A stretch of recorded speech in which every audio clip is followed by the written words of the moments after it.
It's approximately 3 o'clock, and all the board members who said they would be able to be here today are here, so I'll call the RTA board meeting in session. The first item on the agenda is the roll call. Mary, will you call the roll, please? Yes, sir. Mr. Hoagie. Here. Ms. Hurd. Here. Mr. Corrado. Here. Mr. Depp. Here. Ms. Hairston. Here. Ms. Howard. Here. Ms. Jones. Here. Ms. Simpson. And Mr. Williamson. Here. Thank you. Please all rise for the Pledge of Allegiance. I pledge allegiance To the flag of the United States of America and to the republic for which it stands, one nation, under God, indivisible, with liberty and justice for all. The next item is swearing in our new board member. We're delighted to have Sharon Howard join our board. I had the privilege of working with Sharon in the community for many, many years, and we're very, very fortunate to have Sharon be with us today. Sharon and Dwight. Sharon, will you please step forward?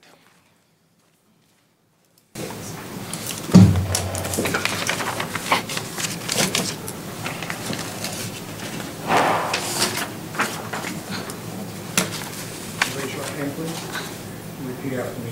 I, Sharon Howard, will honestly, faithfully, and impartially perform the duties of my office. I will not be personally interested directly or indirectly in any contract led by the Greater Dayton Regional Transit Authority. And will uphold the laws and Constitution of the United States of America and the state of Ohio. Okay. Congratulations, Sharon.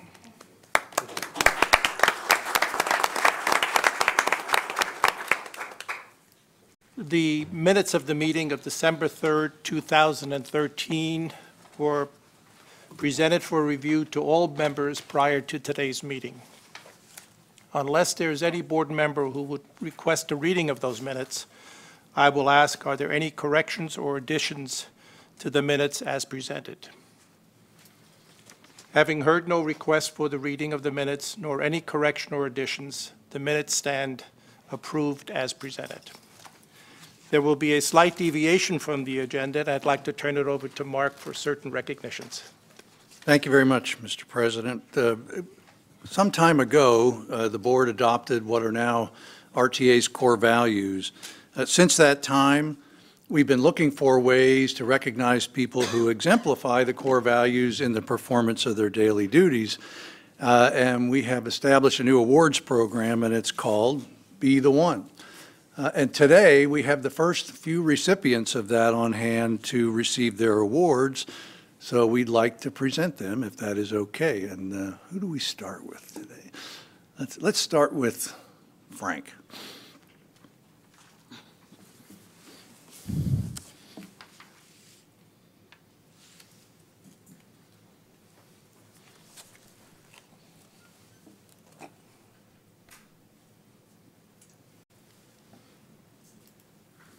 Good afternoon, everyone.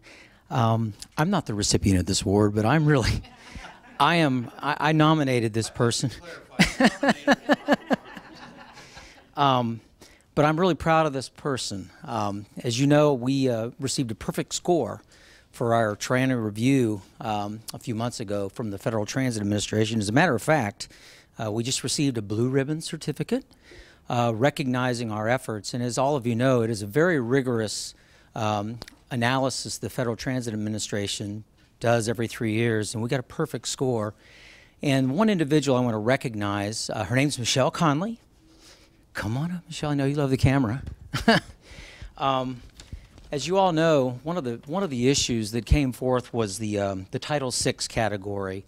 FTA conducted what's called an advanced review module, where they really dug deep on RTA's Title VI program that relates to how robust and intense is your public outreach campaign, How are you dealing with minority and low-income populations to make sure it's all inclusive?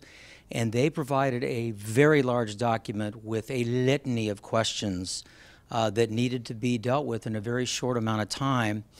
Michelle Conley was assigned this particular project because she's been involved with that quite a bit.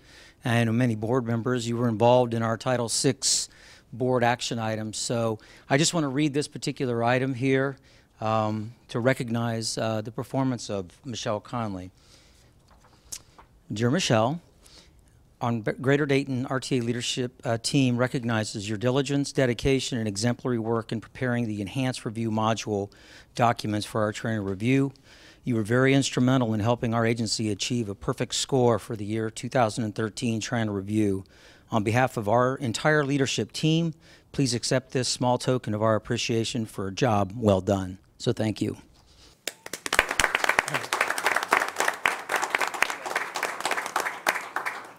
Congratulations, Michelle, and I think for our general public, I don't know if you fully appreciate how difficult it is to get an absolute perfect score. I think probably in the nation there may be a handful, if any, who have done what we have done here in Dayton, Ohio. So the entire organization, and particularly Michelle and everyone else involved with this, needs a special recognition for this truly, truly outstanding performance. Thank you. Thank you so much, Franz. And, you know, I'll second that. We always talk about how Dominic Gatto is the Federal Transit Administration guru on triennials in our region, and he likes to refer to the triennial as the FTA's version of a root canal. We like to refer to it as root canal without anesthetic. It is an in-depth review, and we're very fortunate. So thanks, Michelle. And the next presentation is going to be another one that's impressive. And we have a tag team for that. We have Robert Thomas, who was the nominator, and Jim Napier, who at least at one point in time supervised this individual.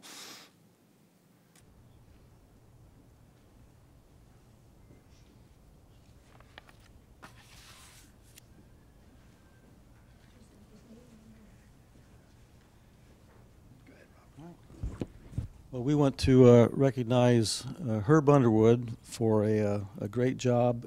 In accounting, we have a position that delivers passes and tokens to our outlet customers that get those fair media out to our writers. It's a very important position, and we had a sudden need for someone to come in and help us out. And Herb either volunteered or got volunteered for this position. But he came in and took ownership of the job, even though he knew it was a part-time situation. He came in with just a great attitude.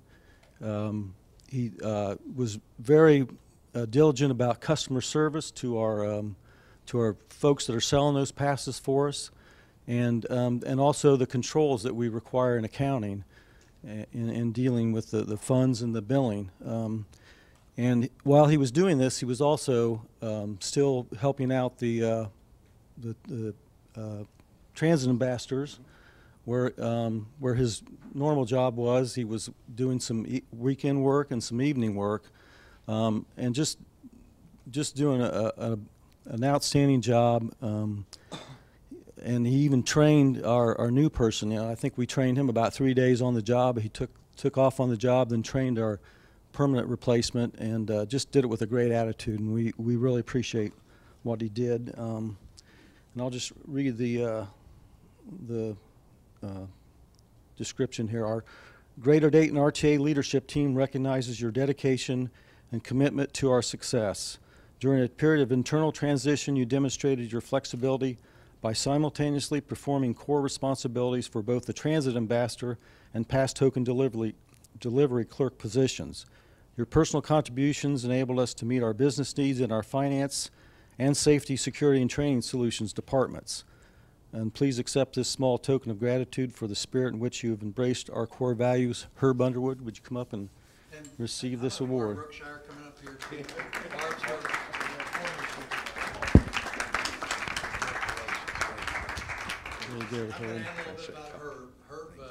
Herb, like many people, came into the RTA in a role and then changed roles. He came in as a transit ambassador, but from the beginning it was clear he had his eyes on doing more. and even talked to several of us, I think, about his desires to do more. And I had encouraged him to go see Brandon and Allison and talk about, you know, potential move to the operations department. And then we had this vacancy occur, and Robert and Mary were concerned. We were missing some people.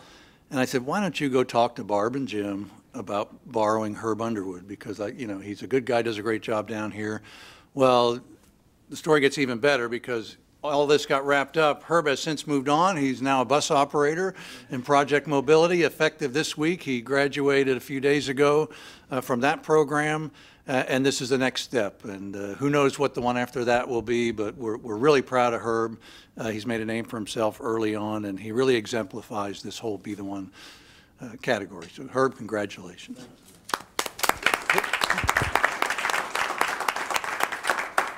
We have one more presentation to make, and I've been asked to make this presentation even though I did not make the recommendation. The three lovely ladies sitting over here that you may not recognize are administrative assistants within the RTA. And as any good manager knows, we often live and die by the actions of our admins because they tend to save us when we need to be saved. Well, these three young ladies nominated Kathy Garner to receive one of these awards, and I'm going to read what they wrote. As the senior executive assistant, Kathy continually challenges each department administrator to be the one that exceeds expectations, has stellar performance, and provide excellence in customer service for all our internal customers.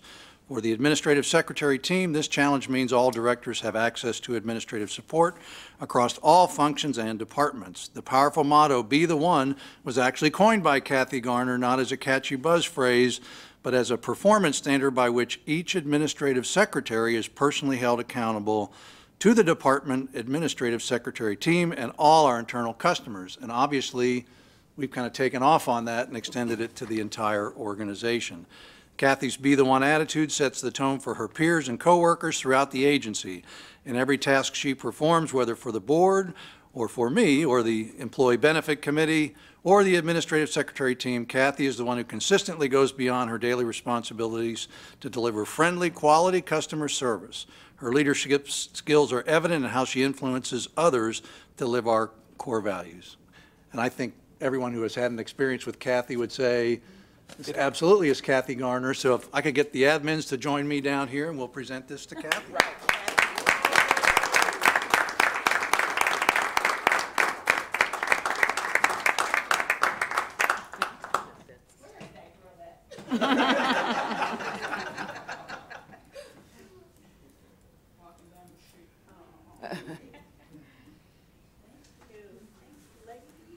Congratulations.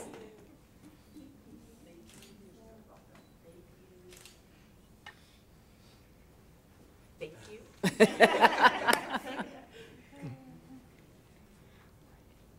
the thin side, please.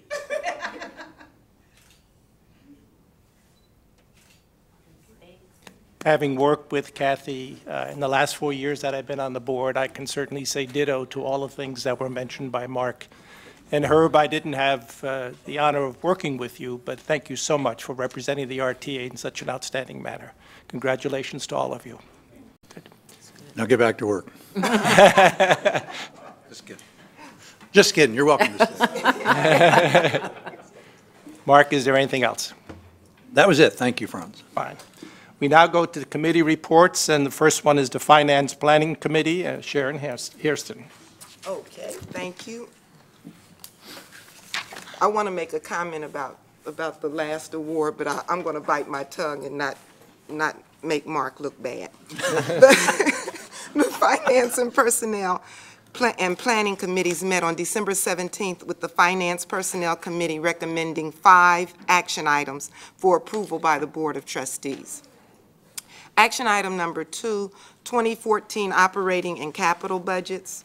The Greater Dayton RTA's total revenue for 2014 revenues for 2014 are projected at $63.3 million, while total expenses are projected at $60.7 or $0.8 million. This budget scenario reflects a gain of $2.58 million before local capital charges and a surplus of $205,701 after local capital charges. The substantial increases in sales tax collections over the past 3 years has had a very positive effect on operating results and has significantly impacted the 5-year planning window. On the capital side, expenditures for 2014 are projected at $22.7 million, with $18.7 million funded from federal and other local sources. Total cash reserves are projected to be $40.1 million at December 31st, 2014. As we look to the future, it is important to emphasize that over the 5-year capital budget planning horizon, 45 dual-mode electric trolley buses will be purchased at a total cost of $47.3 million. Approximately $9.5 million of cash reserves are required to purchase the 45 electric trolley buses. The final 2014 operating and capital budgets are included in today's board package. Based upon the discussion and recommendations made at the committee meeting, I move that the Board of Trustees adopt the 2014 operating and capital budgets. Approval of the operating and capital budgets will allow the Secretary-Treasurer to file the appropriate documents with the Montgomery County Auditor during January 2014 in order to receive a certificate authorizing expenditures. I'll second. Okay, motion made by Sharon, second by Adrian. Are there any questions or comments? Hearing none, all in favor say aye. Aye. Opposed, like sign. Any abstentions? Motion, action item number 2 is unanimously approved. Action item number 3, resolution number 2014-1-1, fiscal year 2014 annual appropriations. The trustees' adoption of the fiscal year 2014 operating and capital budgets establishes budget limits for the upcoming year. Trustees' approval of resolution number 2014-1-1 will appropriate the needed funds to carry out the activities approved in the budget document. The final 2014 annual appropriations are included in today's budget package. Based upon the discussion and recommendation made at the committee meeting, I move that the Board of Trustees approve resolution number 2014-1-1, fiscal year 2014 annual appropriations. I'll second. Okay, motion made by Sharon, second by Vince. Are there any questions or comments? Hearing none, all in favor say aye. Aye. Opposed, like sign. Any abstentions? Action item number 3 is approved. Action item number 4, resolution number 2014-1-2, fiscal year 2014 professional expenditures. This resolution authorizes the executive director to commit and pay routine expenditures within appropriation limits for professional services including project management, architectural and engineering, legal services, temporary employee service fees, computer hardware and software maintenance agreements, and various insurance premiums. While these professional contracts were awarded in accordance with the normal procurement process, Federal Transit Administration regulations permit contract limits to be exceeded on professional contracts. As many of the professional contracts are based on use at the time of award, which may be representative of current use. This resolution establishes limits based upon 2014 operating and capital budget needs and allows contracts to be adjusted accordingly. Based upon the discussion and recommendation made at the committee meeting, I move that the Board of Trustees approve resolution number 2014-1-2, fiscal year 2014 professional expenditures. Second. Okay, motion made by Sharon, second by Ed. Are there any questions or comments? Hearing none, all in favor say aye. Aye. Opposed, like sign. Any abstentions? Action item number 4 is approved. Action item number 5, approval of the new finance policy number 10, self-insured retention for auto liability. This policy provides funding for self-insured retention, or SIR as the acronym, claims using a third-party administrator and establishes claims payment authorization levels. Jim Napier provided a detailed explanation at our committee meeting, and the supporting information is included in your package today. Jim is available today to answer any questions the board may have. Based upon the recommendation of the Finance Personnel Committee, I move to approve Finance Policy Number 10, self-insured retention for auto liability, as detailed in today's board package. I'll second. Okay. Motion made by Sharon, second by Janet. Are there any questions or comments? Hearing none, all in favor say aye. Aye. Opposed, like sign. I will have to abstain because of a potential conflict. Action item number 5 is approved. Action item number 6, approval of revised procurement policy number 8, purchasing authorization. The policy defines the purchasing and contract authorization limits extended to specific job titles at the RTA. The policy has been updated to reflect current authorization limits. Also, language has been added to address RTA's self-insured retention authorization limits. Mary Stanforth provided a detailed explanation at our committee meeting, and the supporting information is included in your board package. Mary is available today to answer any questions the board may have. Based upon the recommendation of the Finance Personnel Committee, I move to approve revised procurement policy number 8, purchasing authorization, as detailed in today's board package. Is there a second to that motion? I'll second. Okay, motion made by Sharon, seconded by Ed. Are there any questions or comments? Hearing none, all in favor say aye. Aye. Opposed, like sign. Any abstentions? Action item number 6 is approved.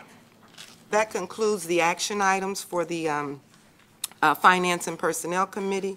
However, financial statements were presented at the meeting, and Mary Stanforth reported that for November 2013, net income after local depreciation was $588,694 compared to a budget of $362,839.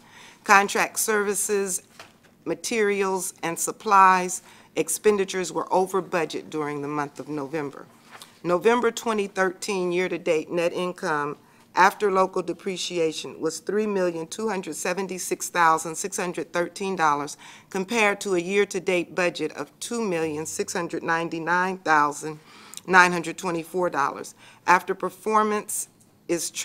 Actual performance is tracking considerably better than budget. The year-to-date results tie in closely with projections previously made by Finance. Also, there was discussion about the sales tax update. Ms. Stanforth reported that receipts for the month of September 2013 totaled $2.86 million, an increase of 2.5% compared to September of 2012.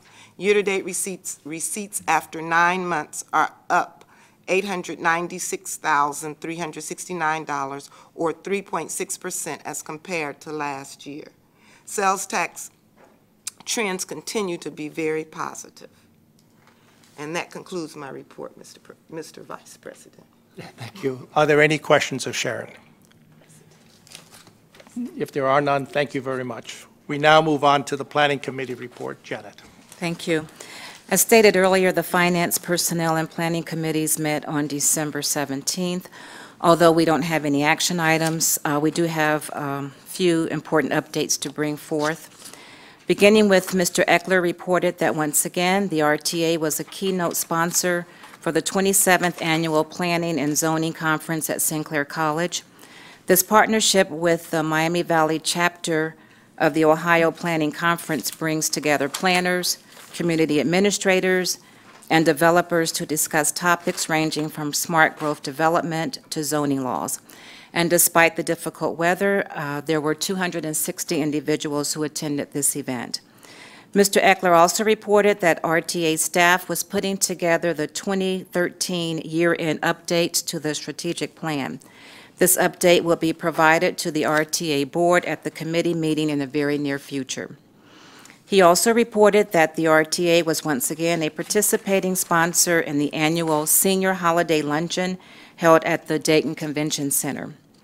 And finally, he provided highlights of the planned RTA service adjustments to be implemented on January 12th, including an update on the new service extension to Pentagon Boulevard in Beaver Creek.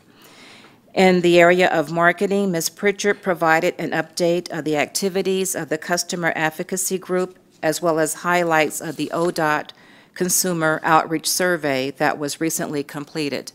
Ms. Pritchard also discussed RTA's participation in the Holiday Grand Illumination event, as well as our travel training activities with international students at the University of Dayton. And finally, Ms. Pritchard distributed illustrations of the new RTA kiosks that will be installed at the Northwest Transit Center, and one that will be a mobile display unit. And that concludes our report. If there are any questions, we're available for comments or answers. No questions, so thank you very much, Janet. We now go on to the Executive Director's report. Mark. Thank you, Mr. President. A few informational items here and then a follow-up. The service in the last few days, obviously, we've struggled a bit with the weather, as I think anyone who provides service or works outside can tell you. But on the whole, I think it's gone reasonably well. We've had very minor issues in terms of schedule, on-time performance. Bigger issues have been heat on the buses, especially the electric fleet. And today, with the cancellation of school, we just made a decision to pull the old trolleys off the street and run all diesels because we were having troubles keeping the trolley buses warm. Absolute thank you to the operations team and the maintenance teams who were on the clock, probably all but around the clock the last few days to make sure that everything went along very well. And this morning, they even served hot beverages and not wellness program approved donuts for our employees at Longworth Street, which the employees appreciated a great deal. And I think they appreciated just seeing people out there in the last couple of days to make sure that things went well. But in weather like this, you have to be very careful, especially if we have road calls or infrastructure issues on the street, because the exposure can be very dangerous for our employees. But so it's going really well, and I see we're in a heat wave. When I came back this afternoon, it was 9 degrees, so we're going in the right direction. So thank you to everybody for your help on that. Want to throw a rose here to Mr. Napier. Mr. Napier, you may or may not be aware, has been chairing the Ohio Public Transit Association Safety and Security Committee for the last couple of years. You know, a couple of years ago, I think we controlled all the OPTA committees from here in Dayton, Ohio. Jim is term limiting out from the committee, but I wanted to recognize his leadership in the safety and security area statewide, not just here at RTA, and we thank him for his service. He'll continue to serve on the committee and be active within OPTA, but that is over for now. We will be implementing new service or changes in service this coming Sunday morning. Our new PIC goes into effect, our new service changes. All of the changes have been posted on the website. They're being distributed in a variety of ways to the public and to our customers especially. And I just want to put a little exclamation point on, we have given a green light to the service extension on Route 1 to Pentagon Boulevard in the city of Beaver Creek. We're good to go there, and that will start Sunday morning. And we're very excited and pleased about that. That's one I think we want to just get started and get behind us and move on to other things. So we're very happy about that. The first bus will actually be on Pentagon Boulevard at 6:28 a.m. on Sunday morning. So people who want to be on the first bus are going to have to be early risers. That's even before church, I think, for most folks on Sunday morning. So we're very excited about that. Also wanted to follow up on some of the customer concerns that were presented at last month's board meeting. And I'm not going to refer to individuals specifically, but just some of the concerns that were received. The first concern related to was described as a promise of nonstop service involving a trip to a second destination on Project Mobility. We went back, as you may be aware, we have audio recordings of all our reservation and dispatch telephones, and nothing in the reservation that was set indicated either a request for or approval of such what I would call a nonstop trip, and typically we would not do that. It's a shared ride service, and we use the computer system to optimize the numbers of people we can move with the existing assets. So typically we would not offer such a thing, and we did not in this case. The second one involved the desire for us to reverse our position regarding the elimination of the combination operator positions, and it's related to the Senior Easy Ride service. I believe the board is aware we do not intend to do this. We do intend to make sure the service is run effectively and at the highest level of quality with our traditional operators, who are our highest paid bus operators in the system. Beginning next week with the new selection of work, a permanent driver will be on Senior Easy Ride, and prior to that, and while she's getting additional training along with all our extra board operators, Allison and Brandon are arranging through Jim's group to make sure they get the training they need, because they will be the backup people to be providing service in case this young lady happens to be off for some reason. They'll all be fully trained before next week comes. But in the meantime, we have supervision or instructors on board those buses while they're running to make sure that any issues that we come across can be dealt with. It is a challenging service at times. And I know some of the folks struggle. I think one of the complaints we got a few months ago had to do with the stairs in the back of the bus. And that's the design of the bus. It's designed to have a low floor in the front. When you get towards the back, you have to have stairs because there's an engine back there that we have to get over. And on the Senior Easy Ride, we tend to get a lot of grocery carts, so that tends to tie up the area in the front where people typically will sit who have some mobility issues.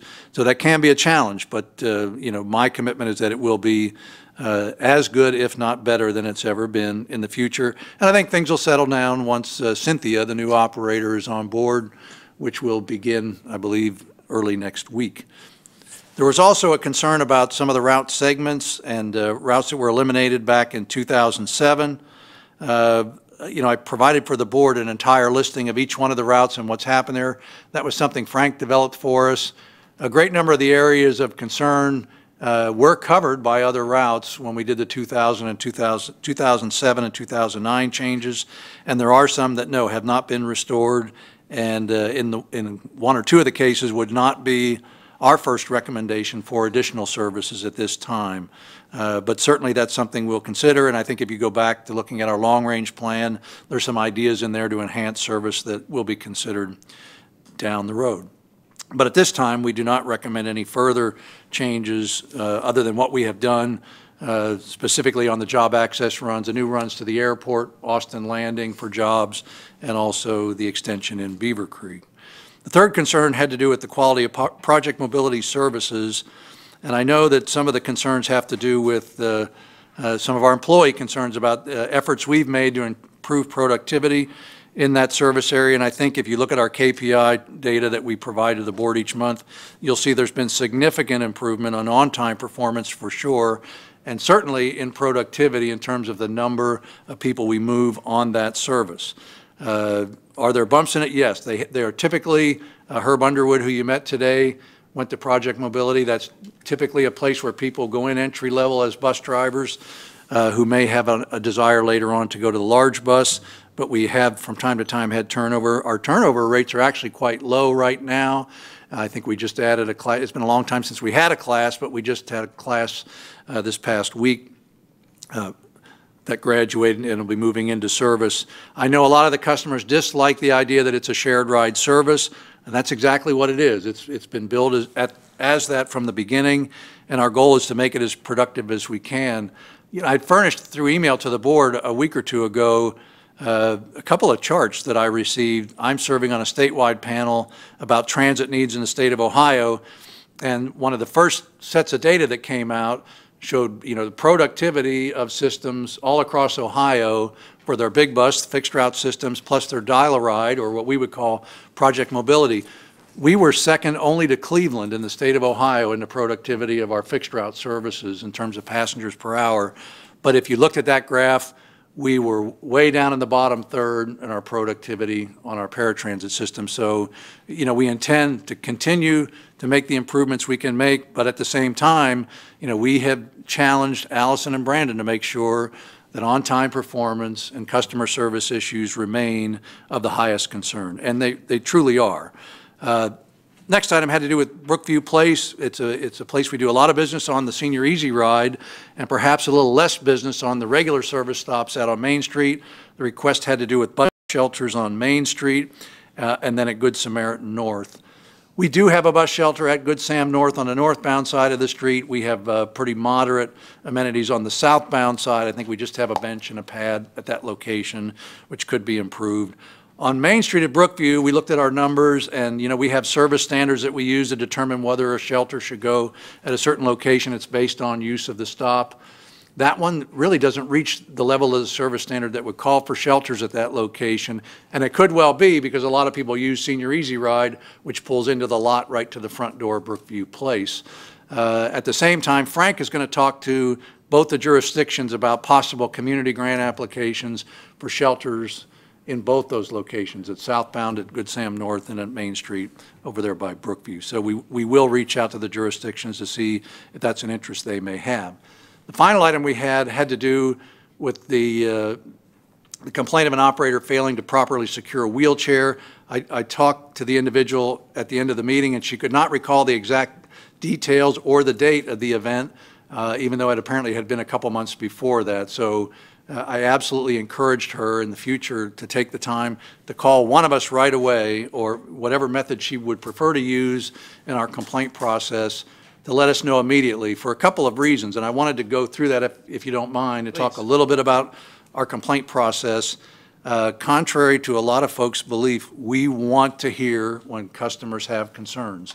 We have probably the most decentralized business in this region, where the overwhelming majority of our employees are scattered across hundreds of square miles here in our service area.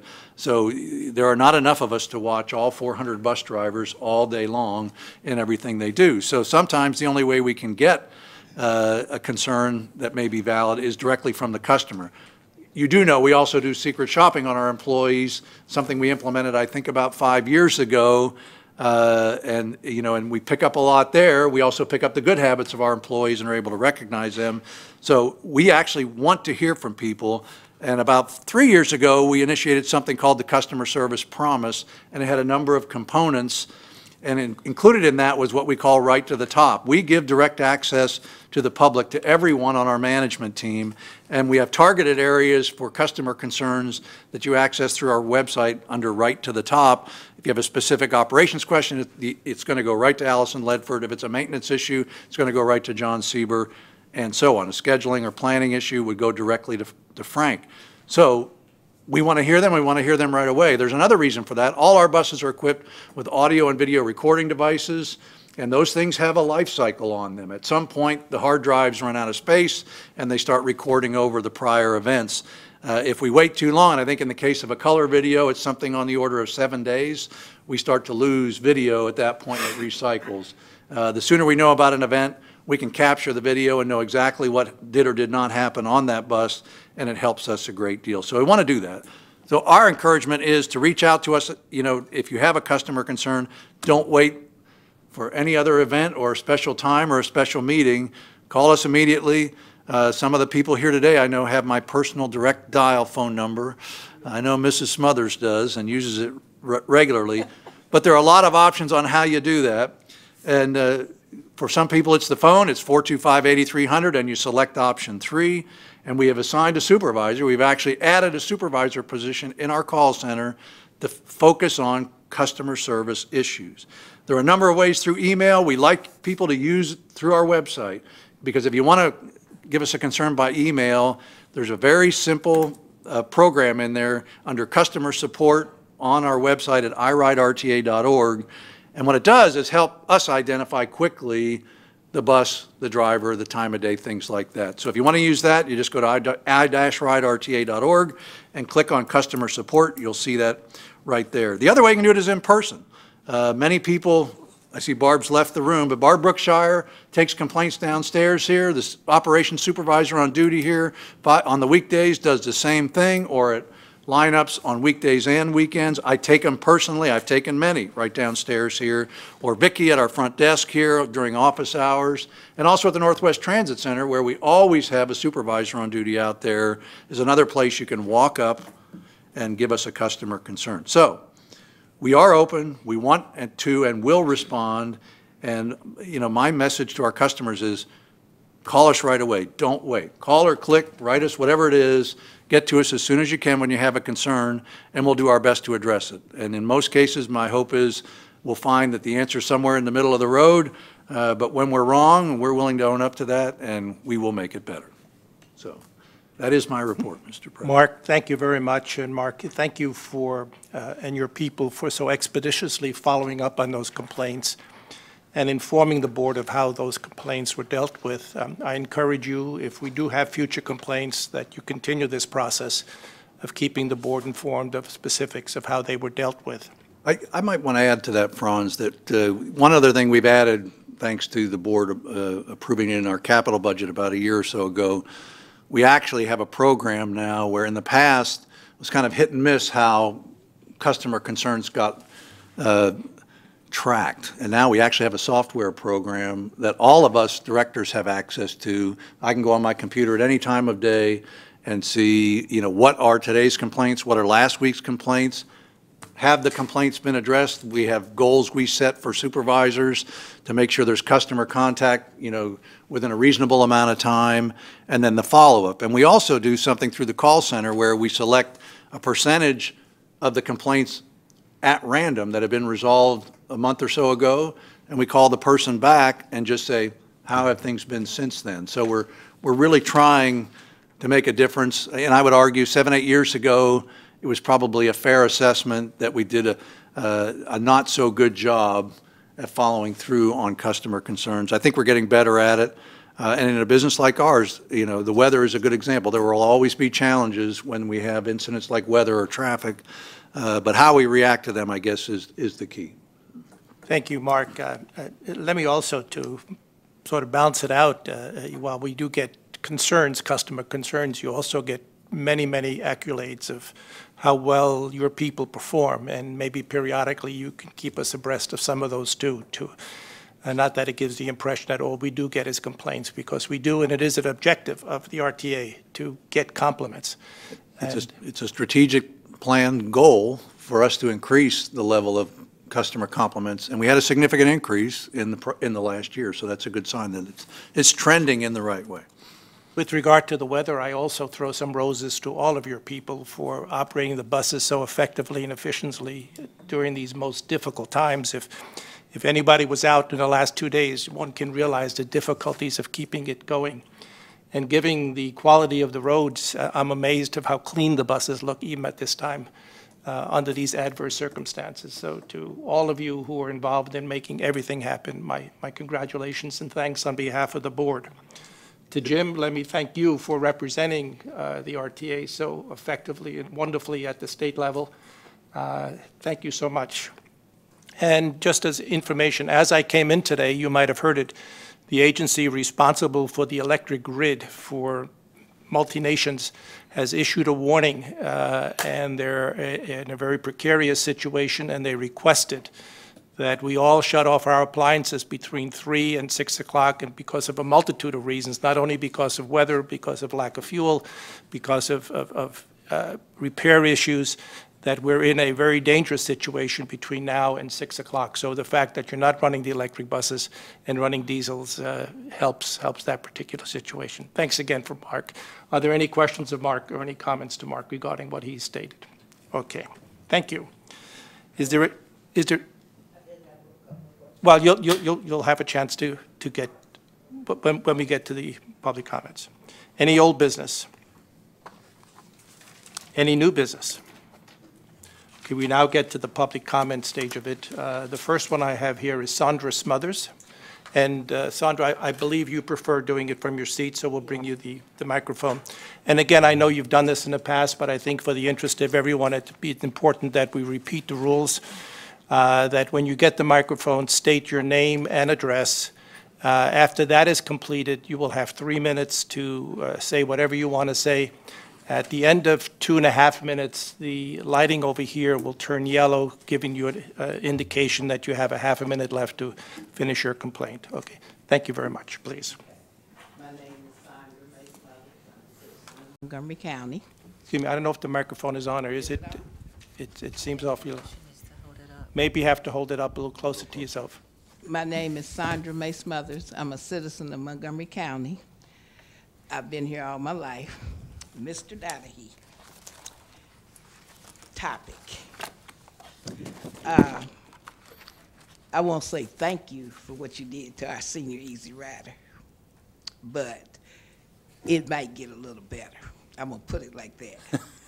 But we won't go into the issues of the combos today, which you know I'm mad at you anyway.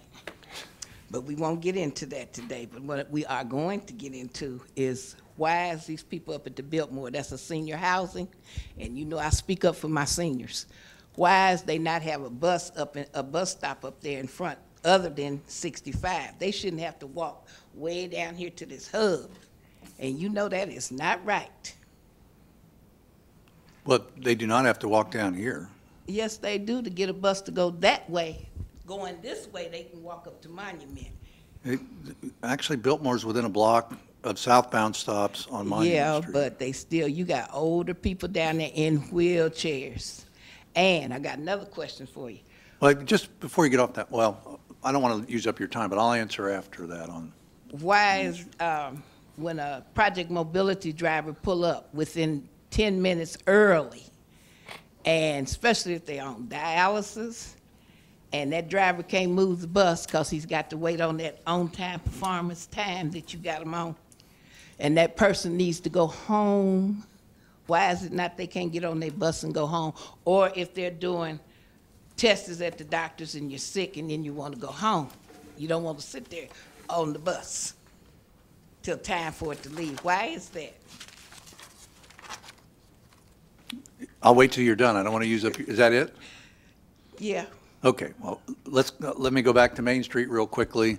You know, when the Right Stop Plaza facility opened, we sat down, we spent actually the better part of a year negotiating with the city of Dayton and their engineering folks on how we would route buses to get them in and out of the facility. When we did that, we don't have any fixed routes on Main Street in that section of Main Street that's up there by the Biltmore. I think Easy Ride goes by there, but that's it. But there are both southbound and northbound stops within roughly a block of the Biltmore. And if people have an issue that's significant, then we heartily recommend that they apply for Project Mobility if they can't access the service. But they do not have to come all the way down to Right Stop. There are southbound options within a block. It's right over there on Monument Street. On the on-time performance, they are instructed to wait until they're within a window. I mean, if they call in and ask permission and the situation is right, I'm sure a supervisor would allow a person to go if they can. But, you know, they're obligated to drive by their manifest or call if they wish to make a deviation. They have to radio in and request the deviation, whether it's an order of pickup or drop-off or a departure time issue, because we have had concerns of customers who feel that they're being rushed too early to get on their buses. So we want the buses to be on time. We know you want the buses to be on time. Fine with me. I'm always ready to But go. not for everybody. And some folks get upset if they feel rushed because we're there a little early. And typically that only happens when there's a cancellation. But they have the option to push the button to call into dispatch and make a request. But only a supervisor is authorized to make a decision to go outside. The window already gives them 10 minutes early. So they can go 10 minutes early based on the window practice that we have. But, and you can feel free to ask them, would you call and ask if we can leave early? And they'll give you an answer on that. Are you sure now? And Are you sure? I'm very sure, but I do want to quote you, Sandra. Since you say I know your number, because you know I will dial it. Because you did say a little better on Easy Ride. I said You didn't a say little that very bit. loud. I just Not wanted to. very good. We're going to see how it works out, and if it don't work out good, then I'm going to clown on you, and you know I will. I know you will. Yes, I'm going to do a dance on you this time. And I'm gonna sit on my walker and do it too. Thank you, Ms. Smothers, and thank you very much. The second person wanting to make a comment is Lynetta Day. I'm sitting. My name is Lynetta Day. I stay at 1465 West 3rd Street, apartment 122. I'm a resident of Dayton, Ohio. Been here all my life. I have a complaint. I was going somewhere on December the 7th. The bus came, but it didn't give me time to get from my apartment to up there. And when I got ready to go out, they had left. Then I called back and asked them, could they send the driver, they hadn't been too long left there. I called back and asked them, could they send the driver back out to pick me up? And they said no. I had to catch the bus. No, not the bus. I had to catch a cab where I was going. And I just didn't appreciate that because it sort of got me hot up under my collar. I'm not a cussing person, but it really got me hot that day. Well, Lynetta, before you leave, I'd like you to talk to Allison Ledford, and we'll get the specifics of that incident that day, because typically the driver would not be allowed to leave unless the time had expired in the window itself. They don't sit there, but they don't even sit there long. I had been on the bus with somebody, and they was waiting on, they didn't wait 2 seconds, and they pulled off. We'll get Allison to talk to you. Okay. Thank you, Ms. Day. The third person I have is Mary Miller. Yes, my complaint still stems from... The name and address. No, I'm sorry. Mary Miller, live in Brookville. I'm here representing my mother and my son, who both use the, I think you call it a par ride service that it's referred to. Project Mobility I refer to as a shared ride service. Okay. You had given us as being number 2 in the state on fixed rides, and the par ride standing you didn't give. We're in the bottom third in terms of productivity, passengers per hour that we carry on that service. Okay, what would that ranking be out of how many? I'm trying to remember how many on the chart. There are 59 transit systems in Ohio. I can give you that number. So we're the bottom 3? In the bottom 20 or so. It just wasn't clear. But the biggest part I have is on the complaint process. You all say that you give out a complaint number, but most times you don't. And when they are asked to go back and look for the complaints, they're not finding them because no complaint number was ever given, so it's not an official complaint. So a lot of times they're gone through the cracks that way. Most people, when they complain, do not know that you need to get a complaint number. I've only learned that through trial and error. In October, my mother called in to have her complaints sent out to her so she would know what they were. And we found at that point, most of the complaints had no number. They were never logged as a complaint. Then the ones that were a complaint and had an assigned number, she was not given anything other than a number. So when they finally sent out the complaints themselves, we found that not only weren't the complaints written out properly, they were basically hit and miss. And I think Brandon is still working on it, and we're set to meet with you again about that.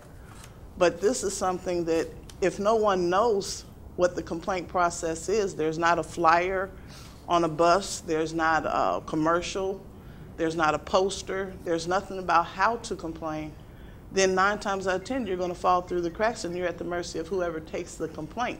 If they're busy that day, you may get nothing. If they're, able to take time and do the process the way it's intended by the complaint form that you have a chance of being able to go back and look to see what happened. So in closing, I'm just hoping that all of these different things that we're bringing to your attention, that we're being told we've implemented this, we're doing that, you realize that the person that suffered through that for you all to get that information is being compensated with bus tickets. And at $3.50 a pop, you have to buy a bus ticket anyway to use the service. So where have you given them anything? Are you done? Yeah. Okay. Well, I'd like to respond to that. I have all your complaints here. I know we're meeting with you tomorrow afternoon, I believe. Those are the ones that were given numbers. I understand. And I also understand that sometimes customers feel that if they just call our offices or call our dispatch office and ask where their bus is, they consider that a complaint. That's not necessarily a complaint in our system. We do have cards in the buses that talk about how to access the Customer First program and the Right to the Top program. They are out there. It's all on our website and then under customer support. And we do that. I would be the first to say that years ago we did a less than adequate job on customer complaints. If you used the system in 2006, we actually rented the Dayton Convention Center and spent an entire day and night meeting with people and personally spoke with over 200, and that's when we started implementing changes. Has it been perfect? Absolutely not. Do we still make mistakes? Sure, they do get made, but we're doing a better job of following up. But if a person uses the system and files a complaint through the system, you don't necessarily have to get a number from someone. They just have to clearly understand. If you're just asking a question, you know, am I scheduled to ride today? Where's my bus? That's not a complaint necessarily. If you're saying, I wish to file a complaint, that should be logged. And if those are not, those are things we definitely will follow up on because we want to. That's why we bought the system, to make sure that we get those logged. But absolutely, you know, and sometimes we find in cases where there seems to be a discrepancy, and sometimes the audio or the video or other things tell us what actually happened on the day in question. We also are able to go back on the GPS when people say a bus wasn't at a certain place. We know exactly where all the buses are at any given time of day, and we can all go do what we call playback and go into the past and see when a bus was there. And in the case of, you know, Miss Day's complaint, we'll be able to go back on December 7th and see exactly when the bus was at her home or point of pickup and see, did it leave early? Did that driver leave early? And then we can take action against that driver on that occasion. We won't have video because that complaint's a month old, but we can follow up. So we absolutely mean what we say about doing. Has it been great in the past? Not necessarily. And we've noticed in the documentation that Brandon provided me, in your case, that sometimes we've done a sloppy job of filling out what we actually did, even when there was action taken.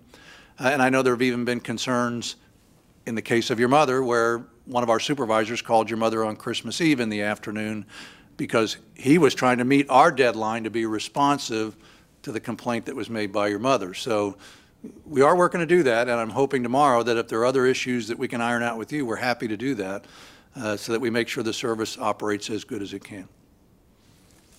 Thank you, Ms. Miller. Mr. Chair, I have a question. Mr. Chair, me. Yes. I'm just curious, Mark, can you address, one of the things that she said is the whole complaint number. Are complaints attached to a number? And if they don't get a number, what happens to them? Well, if we receive a complaint, it should be logged, or a compliment, they should be logged in the system. And the system, I believe, does assign a number. Does, okay. But we can sort by anything. I mean, in fact, we can go back and we can sort by Mary Miller if we want to, and we'll know how many complaints have been logged, you know, for Mary Miller. But if Mary Miller calls dispatch and she says she made a complaint and it didn't get logged, if she tells us when she called dispatch on what day, we can actually go back and check the dispatch phone lines and see if we had a supervisor or we have another group called communication specialists in dispatch that if they took a call and didn't log a complaint, then we would take action against that employee for not doing that as well.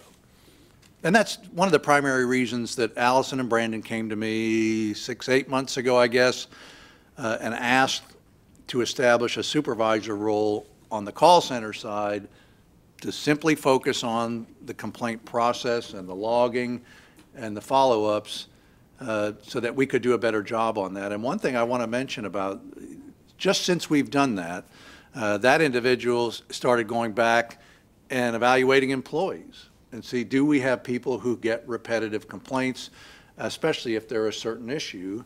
And that resulted not long ago in about 10 or 12 of our operators being required to go back through customer service training and spend a day with both an outside consultant and our own people regarding the issues because, you know, as we said it, I think they represented something on order of 25% or a third of our customer complaints in this small group of employees. So we wanted to make sure we did that. So as we get better, we can do more of that, and even on an annual basis, every employee here gets some continuing education each year. My goal has always been that we personalize it So if John Sieber's issue is he's rude at times, then we make sure that we give John some special training, only with his boss, I understand. But that's my goal, is to make sure we specialize it, because we all have different needs. Some people, Anthony Whitmore's might be, he has trouble making right turns in a bus, for all we know. That would probably be a valid one for Anthony. But that's our goal, is to make sure that we target that. And, you know, and sometimes our employees give us a little pushback, but we see that as a basic function of their job, is customer service. And if they don't like people, eventually they're probably going to be looking for another form of employment. But we are committed to it, and we've opened up in ways we have never done before. Mrs. Smothers knows that if I'm not at my desk, she gets Kathy, or she calls Kathy, and she gets follow-up typically within a day. I mean, that's what we do. And sometimes it's better to call Allison, because that's who I call if we've got an operations issue. But we do those, and that's why we've established in our strategic plan some goals to get better at it. We're in the second year, I think, of that, and hopefully we will see improvement. Thank you. Thank you very much. Moving on in our agenda, the next item are any board member comments. Well, I'm pleased to know that we are starting on the right track with Ms. Smothers. I saw a smile from you that we're doing better.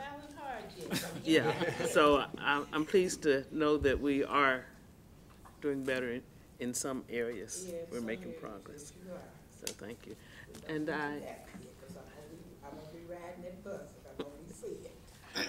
I really appreciated knowing what our staff are doing to be recognized for good things. I would like to see that every month.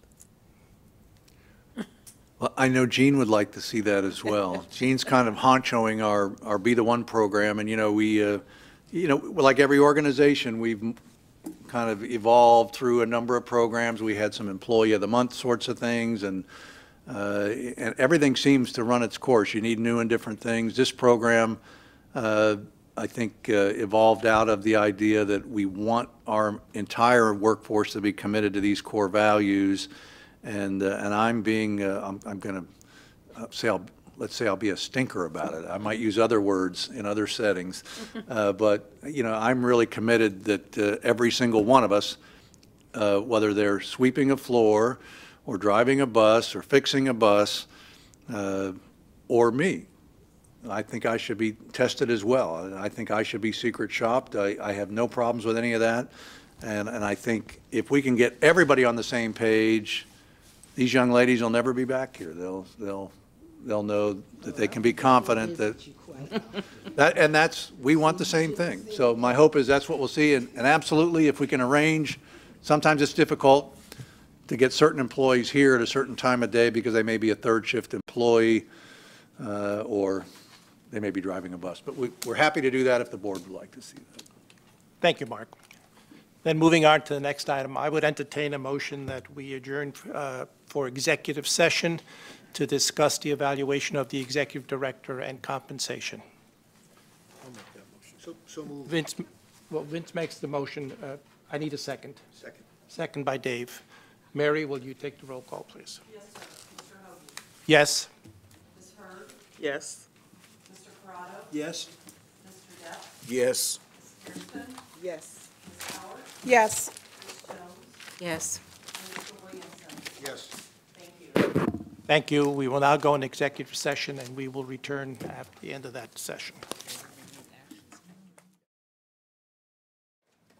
Oh, okay. I move that we convene back into regular session. Okay. Second. Second. Mary, would you take roll call, please? Yes, sir. May I ask who seconded that motion? Sharon Hairston. Thank you, Sharon. Mr. Hoagie? Yes. Ms. Hurd? Yes. Mr. Corrado? Yes. Mr. Depp? Yes. Ms. Kirsten? Yes. Ms. Howard? Yes. Ms. Jones? Yes. And Mr. Williamson? Yes. Thank you. Thank you. We had one item that we discussed in the executive committee meeting, and based upon that discussion, Sharon, I believe you want to make a motion. Yes, I'll make a motion. I move that we give the executive director an increase of 4% for the calendar year 2004, which will take, 2014 is what I said, you just heard 2004.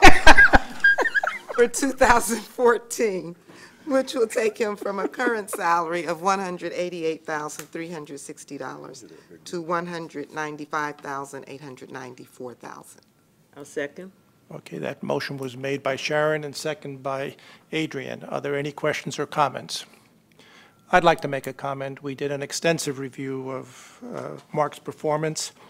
We had each individual board member go through a multi-page form of evaluations. We asked the executive director to also submit a self-evaluation. And we started the year with very high expectations. We truly believe we have probably the best executive director of a regional transit authority here. So we started with exceptionally high expectations. And even with those high expectations, it was amazing the amount of exceeding expectation ratings that we received regarding Mark's performance. And based upon that, we felt a raise of 4% was most appropriate, and therefore we had unanimity in making that type of a raise. So if there are any other comments or questions?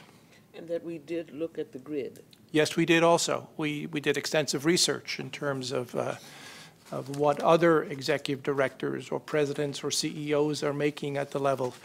And we clearly felt that this was consistent with what we saw, and especially consistent with a person that is as well qualified as Mark is, and given his outstanding performance. Any further comments? Okay, hearing none, all in favor say aye. Aye.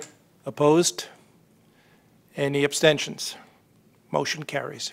If I could make a comment, I absolutely want to thank this board for their continued support.